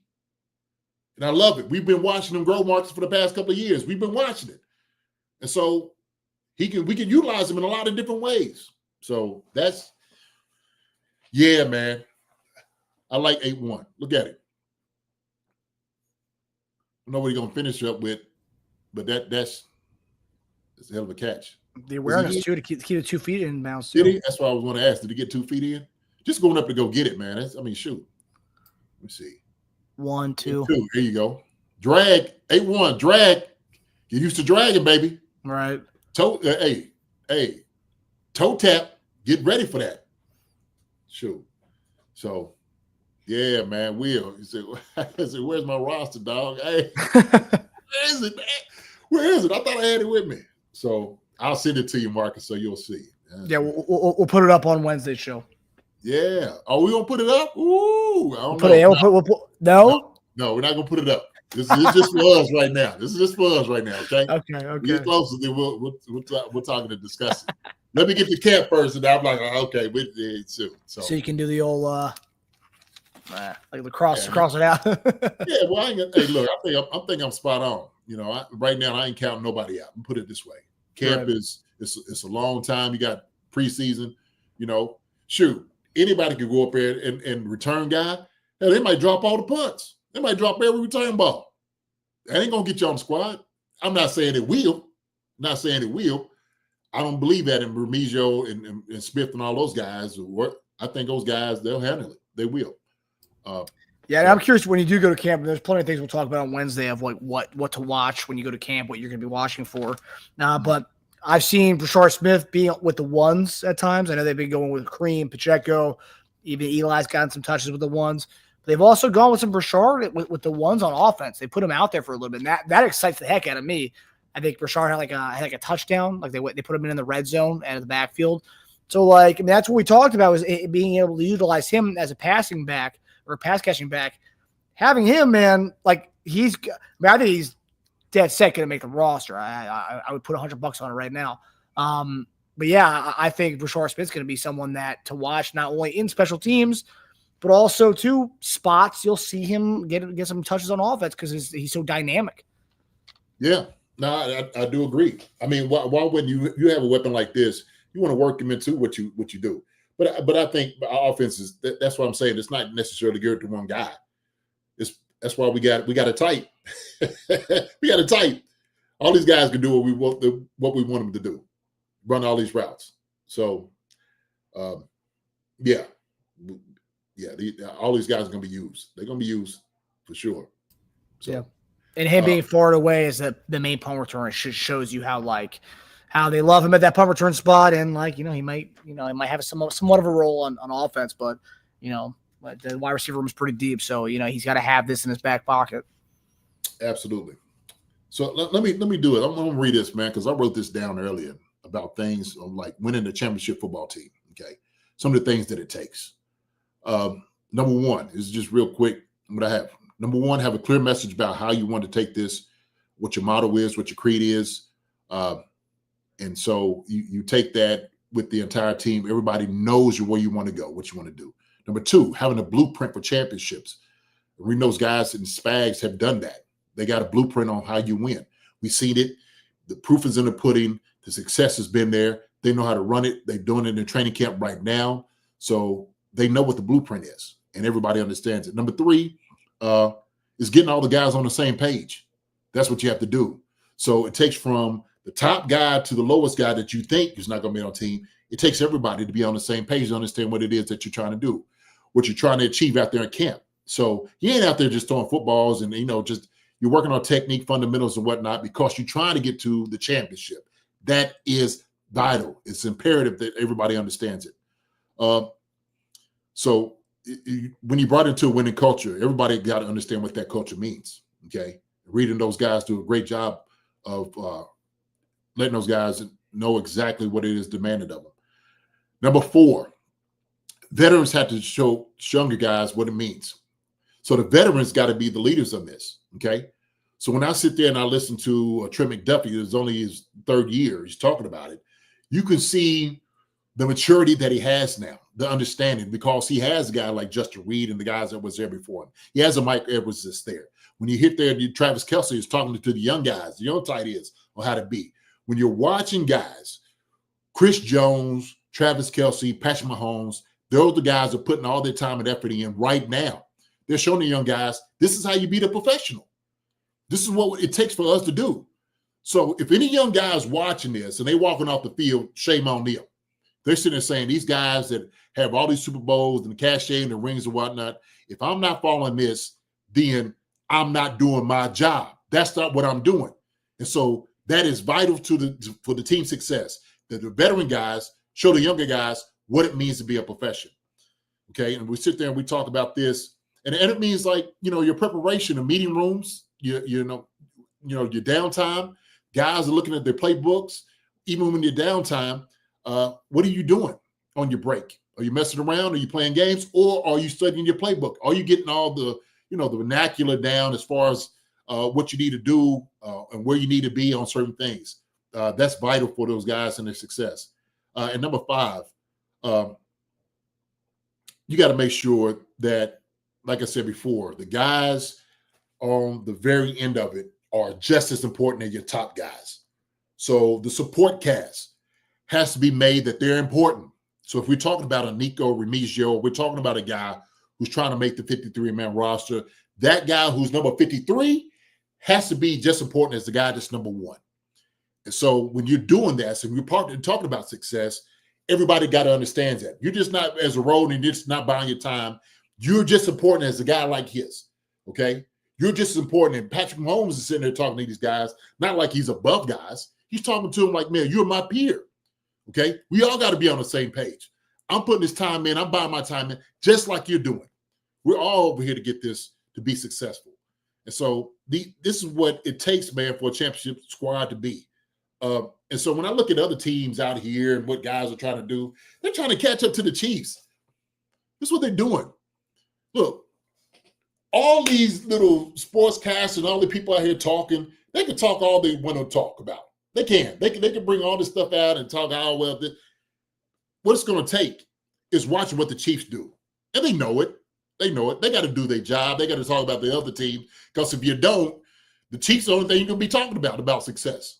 Right? Now another team's coming to the fray. Philadelphia Eagles. Look, we seen what it looked like last year. We didn't like what it looked like at that point. We changing things. Nagy said it best to me. He said, but we're not letting this thing linger, just sitting there thinking that we need to go out there and just think about Philly. What we need to worry about is what's in this room. Period and point blank. And that's the truth. The only ones that can beat the Chiefs are the Chiefs. That's the way I look at it, okay? It's all about your execution and what you're doing out here to be successful. So I keep going back to this, Marcus. I keep saying it. The Chiefs standard becomes the standard. That's what the standard is, okay? It's the Chiefs, pure and simple. But I had to just write those things down when I was sitting over here thinking about it. And I mean, this is the blueprint. This is what this is. So everybody sitting over there, you can look at all these little training camps, go see AR-15 go out there and throw balls out of bounds and all this. But everybody's peeking around the corner for the Chiefs. They looking like, what they doing out there? Yep, you better keep your eye on them. You better do it. If you don't, we're going to make you pay. So, yeah, brother. And yet they let us get number 71 too. Huh? All these teams that are scared, they let us get a franchise left tackle. Yeah. Hey, man. Dude, we took him. They ain't let us get. We took him. Other teams were going to pass on him. We took him. Yeah. So, out to Mr. Jason Stewart. So, Stu, Philly guy, now you got to bring a little bit in. So, someone say Eagles. Stu, I thought you was down there in Tampa Bay. You the Bucks guy. Which one are you? You a Tampa Buccaneers guy. Yeah, you on the fence? Is that what it is? You a Buccaneer Eagle? Tampa Bay Eagle. That's what he is. Philadelphia Buccaneer. What you gonna say? So, good stuff. Good stuff. All right, sending in the invite link. So if anybody wants to join in and ask questions, the link is in the chat. So here's the link. please come in and say what's up to everybody. The ones that's on here, we got a ton of people. We sent the link. If you want to come in and say what's up, please do. Love to see your face. We'll talk, ask a question, give you about 3 minutes to 5 minutes to talk. Man, you are invited. Come on in on the Chief Concerns Show. Come show your face. Wow. So we did have a question, JD, before someone comes on. Oh, actually, we have a comment here from Rob Miller. Rob Miller, Marcus, your smile over Josh Simmons. # we are back. Appreciate the contribution, buddy. Yes, sir. Appreciate you, Rob. We are beaming. That's what we are. We are beaming. Ear to ear, baby. Ear to ear. So. We're stoked, and as everyone should be. I know it tells you how excited the fan base is. And I kind of got at it. We talked about Josh Simmons earlier. But the fact that the fan base is so stoked to talk about offensive lineman highlights, you don't see that every day. So let's bask in it and let's celebrate it. Oh yeah. It's a good question right here, man. Dunn, why did nobody draft our Clemson tight end? Something might be there. What do you see in practice? I heard he's been doing a good job out there. I've heard only good things. I don't know why he didn't get drafted, to be honest with you. To be honest with you, I think it's a big mistake. That's why Veach took him. Veach loved what he saw in him. And I saw the exact same thing. So I tell you what, man, a guy like this will make you pay. He will. I hope he gets a lot of time. I hope he gets out there on the squad, however that may be, to develop. Shoot. But Jake Bringenstool is one hell of a tight end, very talented. I think all-time leading receiving tight end at Clemson. I think he had the records or whatever. There's a reason for that. So I don't know, Ed. I have no idea. I will say this. Works for us. We got him here.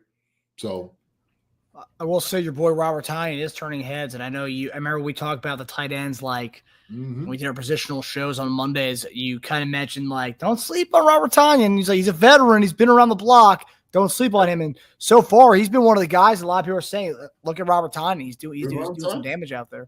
Yeah, I told you, man. I told you, Robert, man, was a hell of a guy. I had him on my fantasy. When I seen him up there, I thought he was going to be a star, man. I thought he was going to be and he's still, right? It was just him getting hurt, all those different things. But he's been there before. He knows what it means. So pulling for him, too. I'm a big Robert Tonyan fan. So I love our tight end room. We got the best tight end room in the business in the NFL. Hands down, not even close. Not even close. Yeah. So yeah. So a question for Bradley Sexton that I wanted to address here. Okay, so question: would you sign Christian Wilkinson to come to the Kansas City Chiefs, and is he a scheme fit or not really? And I feel they should sign him because we need defensive line help. From what I've read, he wouldn't be ready to come back this year anyway. If he does come back, it wouldn't be until week 8 or week 9. But JD, what are your thoughts on Christian Wilkins? Listen, I think this is a hair scratcher with him. Obviously he has his foot issue and his problem, but it seems like there's other things that's there too. So they didn't want to divulge as far as why they released him and some incident happened. We don't quite know what that was. But I do believe a guy that may be going through some issues at this moment with his foot and maybe not playing, just like anything else, man, he might be, disappointed in some of the things that's going on. So I think he needs to kind of reevaluate where he is. I don't think we need to go ahead and move on that. I think the guys that we have here is a great group of guys. We got guys that are moving around. With that being said, he is an absolute talent. He can work in any scheme. It didn't matter where he played. But like Marcus said, I think he needs to get himself better and healthy before we even thinking about bringing a guy like that in. So Justin Wade said he kissed another play on the head. There were some reports. Apparently, there was a little bit more than that. That's what I think Mike Florio said, that it might be a little bit more than just kissing someone on the head. Oh, I don't know. Amen. Yeah, so I mean, no one's reporting what it is exactly. Everyone's being very kind of hush and vague about it. Yeah. Drawing more questions. Yeah. Sports Cars, Wilkins has not been signed by the Steelers, so that's not true. Yeah, I think, like I said before, man, if he's not healthy, then it's not going to do anything for us. And also, too, man, when I sit there and I talked about the blueprint, Bradley, it's important. It's important that guys understand the culture with the things that you need to do, the blueprint, as far as like being successful. These guys that's in the room, they work really well together. I'm not saying he couldn't, but when you have some things that might be a little bit of inflammatory that's going on in your life, get those things in order first. Okay, we're fine. Yeah, I will say, I mean, it's interesting. I feel like there is kind of some bad blood with the Raiders. I mean, a year after getting signed, they cut him, and there's some kind of weird stuff going on here. So, like, I wouldn't be surprised if in a year's time he wants to sign a 1-year deal. He comes to Kansas City to go against his former team 2 times a year. That's something. So that there is that aspect of it as well. But I mean, last year it was Chris Jones and Christian Wilkins. Those are the 2 guys to get as far as defensive tackles. They spent pretty penny on him. They wanted Jones, and they go for him in the end. And then he gets hurt with that weird toe injury. There were some reports where he wasn't following the exact, recovery plan from the team, doing his own kind of thing. That was some reports that I had seen. So that was also kind of where the problems kind of stemmed from with the Raiders. And then this new stuff came out about the kissing or whatever it could be. Well, Marcus, look, the Raiders were terrible last year. You know how hard it is to go to work when you're losing? You get your butt kicked. It's hard. I'm telling you, seriously. Because when you're in the NFL, you want to win. That's what you want to do. You want to be able to win. You think that when you come in, you're going to help, propel teams forward in winning.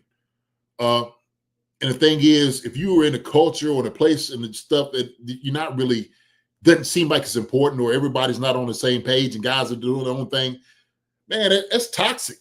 That's a toxic environment to be in. Hey, man, shoot. No, thank you. No, thank you. I've experienced I'll say this. When I was in Philly, man, we had a rough stretch one year that we should have won and didn't win. Like SP was talking about, those guys are rotating in all week in and week out. That's not a good place to be, especially in the NFL. You come over here to the Kansas City Chiefs, it's because you want to win a championship. That's what you want to do. When you hear Mike Pennell talk about, it ain't about the money anymore. It's about the culture and the things that you have and the relationships that you develop. All right? Trusting relationships with each other is important. It is important. I got to trust the guy right next to me. Okay? The guys in front and behind, I got to trust these guys. Okay? So you don't want to break down that cohesiveness, bringing something in that may not be, good for y'all. Now, there's guys you take chances on, right? As far we see that with my guy who's rapping right now. I don't know. I can see his face. Wide receiver. Kadarius Toney. Yeah, KT. See that. Try to with it. I think, we was getting him there where he needed to be. And then all of a sudden it was just like, hey, man, he wanted to do his own thing. Fine. Okay, we're going to let you do that. So with that being said, look, we're looking for guys to come in, understand what this thing means, and be about it. Nothing wrong with that. So. Yeah.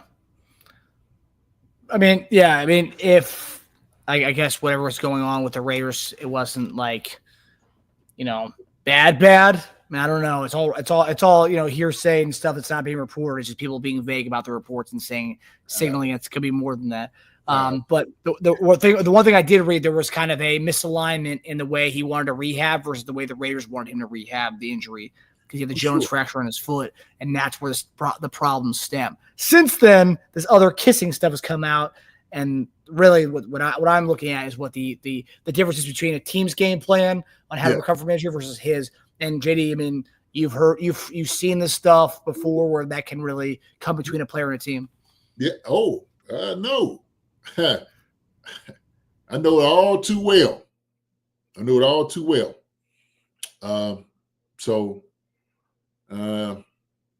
Yeah, absolutely. But that's not our problem, an issue. So no, we can move on from that. Yeah. In a year's time, if he's a free agent still and the Chiefs want to take a flyer on him, by all means, I'm about it when he's healed up from the Jones fracture. because you'll have some bad blood, and he'll want to go all out 2 games a year against the Raiders, and he's also badass too. Yeah, but ain't why you come. You don't come because you want to play your guys 2 games. You know what I mean? It should be along the totem pole, like priority wise. You know what I'm saying? I mean, I just winning and then going for a ring and then playing the Raiders. That's also another cherry on the top, right? Yeah, but shoot, at that point, man, you shake hands like, hey, man, hey, no hard feelings. Yeah. I'm where I need to be at. So I'm gonna let that go. Let that slide. I forgive you guys, whatever happened. Bygones be bygones. And so I think that's where we had to be, So don't hold grudges. Shoot. Nana Sherry asked a question, sticking with the defensive tackles. When Omar Lott got hurt / tweaked, was it because of it running into a brick wall in Creed Humphrey? I don't know. Did he get tweaked? I don't know anything about that, Nana.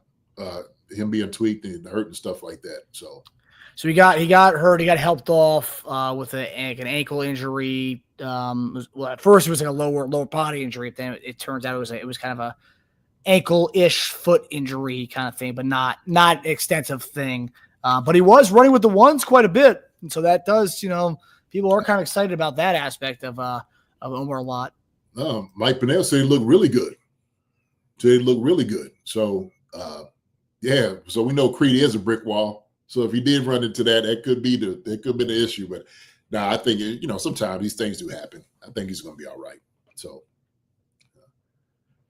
Creed didn't mean it if it did happen. It didn't, nothing like that. So, man, listen, y'all, look, we got this out here. Somebody want to come on the show, please come on the show, okay? There's a number of people in here. Y'all come say what's up to us, all right? I know somebody's out there saying, you know what, I'm going to come on the show and say what's up. Who's going to be the person? Optimistic James, Will, who's going to come on out here? Sparkle Sports Card, all the way from down under. You want to come on the show right now? Be sitting out here, man. Come say what's up. How about that? Real quick for like 5 minutes. 5 minutes. Love to see you down under. See how y'all holding it down there. So Demetrio Spence. Uh-oh. We got someone. Uh-oh. Yes, sir.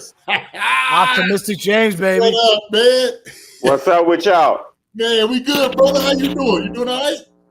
Hey, I'm doing okay. I've been working a lot, so I'm still trying to catch up on my off season, So I ain't got too much to, bring up about the Chiefs right now until the roster start filling out and filling in, preseason start coming in. Yeah. Hey, sure. What was I was about to say, what you call it?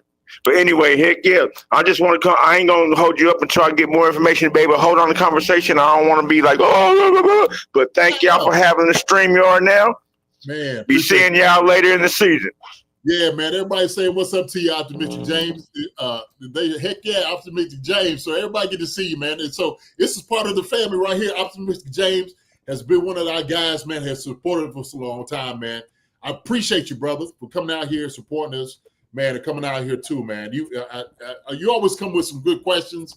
So, next time I know you'll have some for us. You know what I mean? So I get tired of listening to Stephen A. or Pat McAfee. They ain't no Chief supporters, So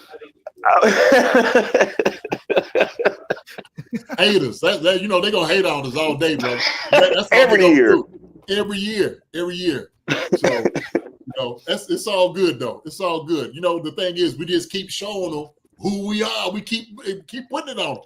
They hate keep the rings coming. Keep the rings coming. That's it. All day is what it's gonna be, man. So yeah, I appreciate you though. I appreciate it. Let me hold on. Let me ask you a question. All right.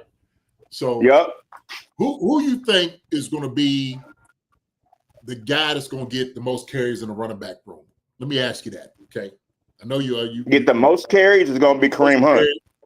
Ooh, okay, all right, okay. I feel because the Chiefs' offensive line, they do a lot of zone running. Yep. So you could choose holes, and I don't think Pacheco could do it. Yeah. Unless that dude from San Francisco ends up turning into something, but he's been quiet the whole dang thing. Yeah. The only thing they keep on talking to him about is his speed. Yep. And they got to find out if he's healthy or not, man. They did. I seen them do. They did a a drill that was kind of concentrating on the zone blocking. They was doing that in camp, right? And hopefully they'll do it when I get back up there to kind of see how it's going to look. But Kareem is made for that. He's built for something like that zone. Yep. Man. That's what he does well. He did a lot of it in college.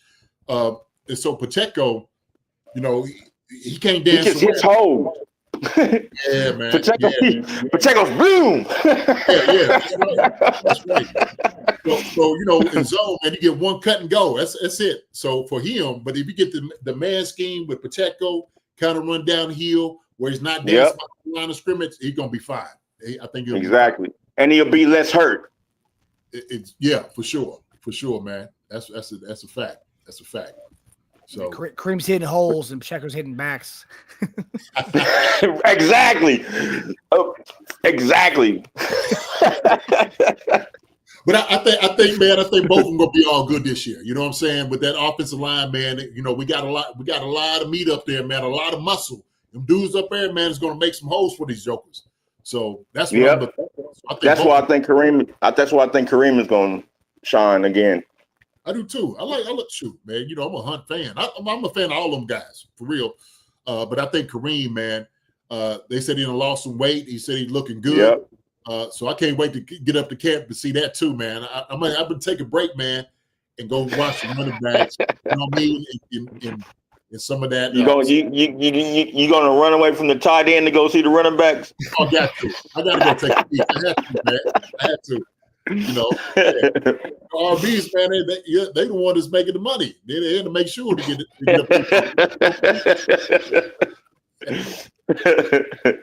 It's too much up there to see, so I can't just stay with the tight ends. I'm gonna have my time with the tight ends, but I'm definitely gonna make my way through each and every position. That's a fact. So I think my one question is who's gonna be the third linebacker. So I'm looking. So we know Bolton is up there, Drew Tranquil, Leo Chanel. Those three guys are leading. That's going to be leading for sure. What I seen last year was they was using Leo also to hit Mike. Okay. So I know he's going to be those three guys. Those guys going to be in there all the time. I think Boss is another dude. I think going to get a lot of work. You know what I'm saying? So. We'll just have because I think Nick Bolton and Chanel is like one of a kind. Yeah. Oh yeah. They can go downhill, but it's a liability. Who's the next Drew Tranquil in the linebacker room that can go downhill, but hit the freaking tight end whenever the tight end try to come over the middle, or you know, and basically who can grab the ball again? You know, after Tranquil. I tell you what, man, when I made my list of the guys that was going to make the squad, the linebacker room, after I went from the 4, was the head scratcher for me. I'm like, oh, who's going to be that guy? For real. And like when I get up to the camp, that's one other thing I'm going to be looking at. I'm going to be seeing what guys are doing. So, that's a good question. That's a real good question. You know, we know we have a solid 3. We know that for sure. So we just drafted Bossa, so that's good. That's good. So, but I'm gonna let somebody else jump on this, Joker. Right, hey, look, respect. I see y'all in the season. Absolutely, brother. I appreciate you, brother. I appreciate you coming out here saying what's up to us, man. All right, definitely. All right, down. You have a good one, man. We'll see you again. Definitely. Right. Okay. Thanks, brother. All right. Yes, sir. Optimistic James. Good deal. That's I love that. I yes, love sir. that. He was saying earlier in the chat he wasn't going to come on. He said he was going to come on later on in the season, but I'm glad he ended up coming on. It was amazing. Absolutely. So, yes, sir. So here we go. Optimistic James, Sasha. See, I love that. You know, family comes in, we support one another. Like it's always good to see folks. Man. We got beautiful people on here, so it's wonderful. It's wonderful. The real OJ, as some said in the chat. Yeah. The official. So, but yeah, man, it was a great question. So, Marcus, when I go up here, obviously, you know, we'll talk about it on Wednesday too. We was talking about some of the things that I'll be looking for and looking at when I get up to camp. I'm gonna have me a nice little list. Start talking about what it is I want to go see. Get my little note right out here when I get up a camera. Yep. And then kind of go from there. But man, I tell you what, man, everything we talked about today was exciting. The Josh Simmons thing, I tell you what, we hit it out the park. Those guys know what we got. And so when we watching all this in camp, it's beautiful, absolutely beautiful. But he's everything that was advertised. Speed, size, athletic ability, power. He has it all. He has it all. So, like you said, I think he's going to be one of the best surprises for the draft that we got. When it's all said and done after this year, his name's going to be right up there. I guess top 5 of the guys. I guarantee it. I guarantee it. I mean, it's debatable. You could call him like a top 3 pick when they do the redraft. If what we're seeing right now can continue, yeah, and then some. I mean, yeah, it's a no brainer. He'll definitely be the first tackle taken like he was pre-season last year. Yeah, but yeah. The redraft draft they'll be doing, it's gonna be nuts. Mm-hmm. Oh yeah. But now you're talking about the offense, Pat getting all of his, going back to the basics and the foundation. That's the core thing that you have to do. And I know Pat he's getting some good sleep right now at the camp. He like, shoot, man, I got me a nice left tackle. I got me a left guard. I'm having some good Z's right now. So, hey, it's all good for him. Wide receiver group, talking about them as well. I mean, it's just, man, all the things coming out of camp, man, it sounds great. It does. So. Yeah, when you go, we'll talk about it on Wednesday. But like, I'm curious to see the timeshare from the running back spot. The thing we were just talking about with optimistic James. How much is Kareem Hunt getting? Yeah. Where is he getting the reps? Is it more of the red zone? Just how much we're seeing from Rashard Smith? How much we're seeing Elijah Mitchell? Yeah, I'm just curious about all that because some of the clips I've seen a lot. I feel like I've seen a lot more 29 back there with the ones offense than I've seen number 10. But again, we're only seeing a little bit of it, right? We're not seeing the full goblet of stuff from the offense. Yeah, that's for sure. So what I'll know for sure when I get up there. Just take a little tally on the guys. Oh, yeah. So I'll go up there, like I said, for the 2 days. I'm gonna enjoy myself. So like I'm giving everybody the heads up. JD will be up. I will be up at camp come this weekend. I will be up there. We're making a trip. So me and Sweetie and I'm gonna take my grandson. Nice. Yeah, he doesn't know us yet. Oh, really? That's great.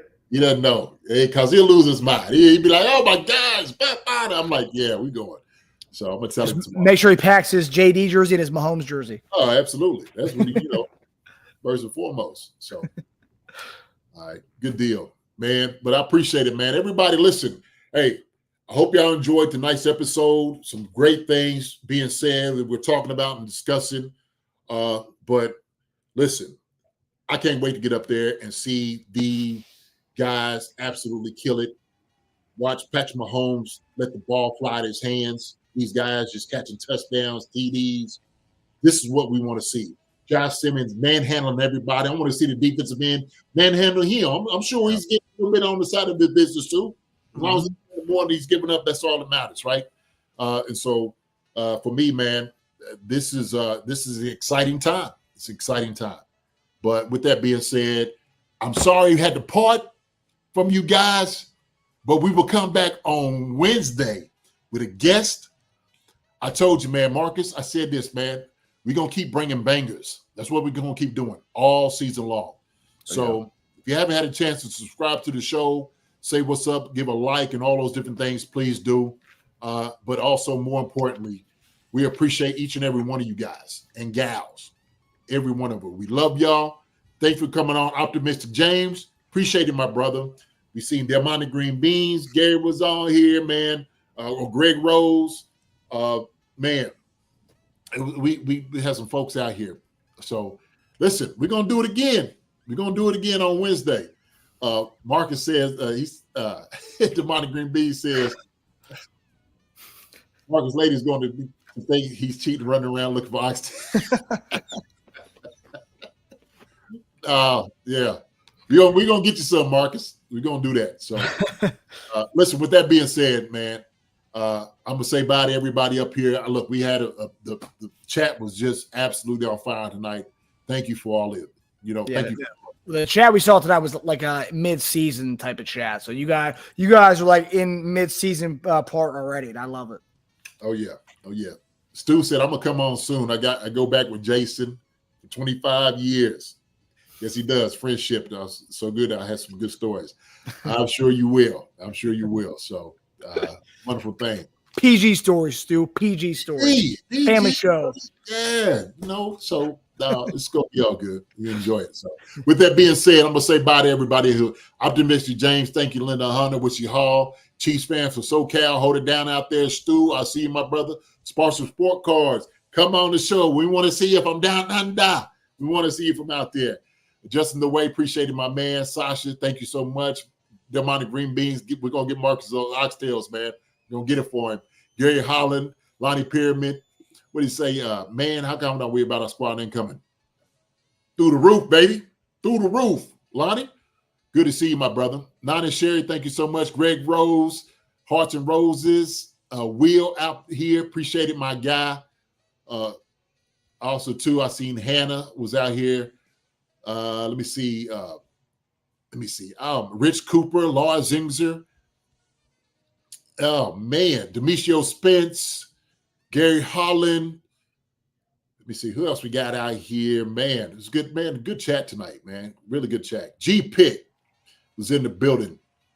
I think who else we have in here? Ed Otero. Thank you, Ed, for coming out as well. But this is like we know Michael Donegan. Okay, it was a new one. Michael Donegan, man. Appreciate it, Michael, coming out. Troy Bay, appreciate you, my guy, Troy.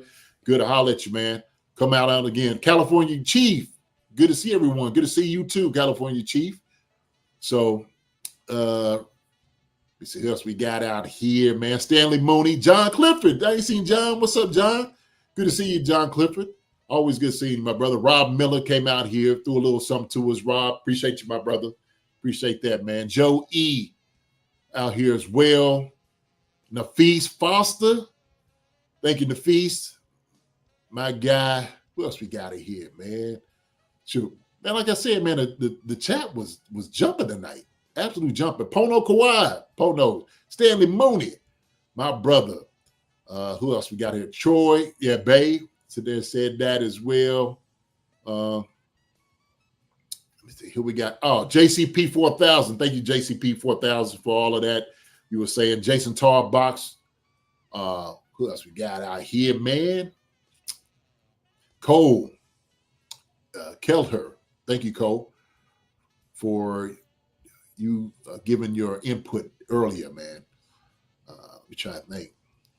Ooh, the barbershop was in here. Barbershop snuck in. Jay Kelsey, what's going down? True Champ in here as well. Who else we got? Sandman was in the house. Blazing Bobby. Ding-a-ling, gave that earlier. Blazing Bobby. Appreciate you, my brother. Thank you for it. Let me see. Amber Brown, that we always say here. Bradley Sexton. Let me see. Who else we got? A lot of folks in here tonight, man. And like I said, Casey Colossus was here in the house. Oh, man. Ray 028. My guy. Gallo 83. Good to see you, man. If you're still in here. Hippie Cypriot. Thank you so much. Jumpman Flight. Jeremy Bloss. Some new names out here. Andrea was here. Chenault. I think that's it, man. Shoot. Marcus. It was in there. They was in here, baby. They was in here, man. So listen. Good night to be back with everybody. Yes, it was. Great night. Listen, if we don't get to talk to you guys, listen, y'all take care. God bless. We love you. We will see you on Wednesday night here. Wednesday night. We used to come out 8:20. You know, we let the chat get moving and stuff like that. Y'all know how we do, right? Y'all come at 8:15. Y'all gonna be sitting over here talking to the rest of the family, but we are coming in.